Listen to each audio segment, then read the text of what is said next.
దేవుడు అంటున్నాడు, ఈ భయభక్తులు కలిగిన వాళ్ళకి దూతలు నేను ఇస్తా. కంచె అన్నావు, దూతలు అన్నావు, దూతలు ఉండటమే కంచె. You know, there is something called fencing that God sends to Job. యోబుకి ఒక ప్రత్యేకమైన కంచె వేయబడింది. A fire of wall. అగ్ని కంచె. అగ్ని కంచె అంటే ఎమ్మటే బగబగ మండుతో ఇలా నిలబడిద్దా గోడ? ఒక ఏంజల్ ఒక కత్తెట్టుకొని ఇలా నిలబడిద్ది నాన్న. హల్లెలూయా, హల్లెలూయా. కంచె.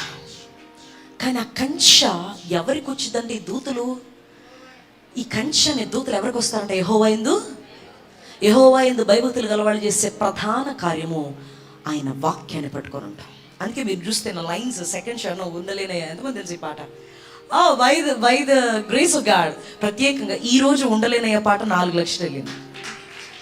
హల్లెలూయా. దేవుని కృప చేత ఆయన రాబించుకున్న ఈ ఉండలేనయ్యే song, just before I come to service I was just Lord I'm praying, I'm thanking God. ఏ పాటిదన్నయ్యా, ఊరికే కలవల రాపించాను. 4 లక్షల మంది ఆ పాటను చూసి ఎంతమంది సాక్ష్యం కమెంట్స్ ఉన్నాయో దానికి. మా జీవితం మారింది. ప్రత్యేకించి ఈ లైన్ ఎస్పెషల్లీ. ఏం లైన్? వాక్యము తినకుండా మాటలు రావయ్యా, నీవు మాట్లాడకుండా నా పాదం కదలదయా, నీ సన్నిధి రాకుండా తిరిగి రాలేనయ్యా, నీ కంచె లేకుండా నా పాదం కదలదయా.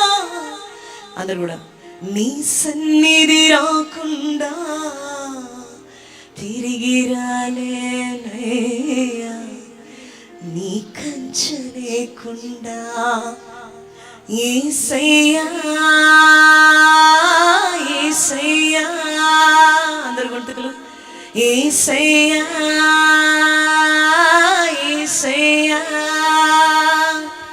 యేసయ్యా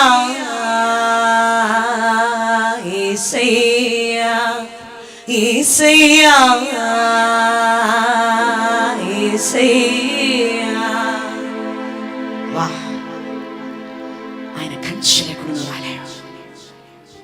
Without he protecting you, you cannot go out, you cannot come back. ఎంతమందికి అర్థమవుతుంది? మీరు చాలా ప్రివిలేజ్. ఈ రోజులు బ్రతికి ఉండడం దేవుని కృప.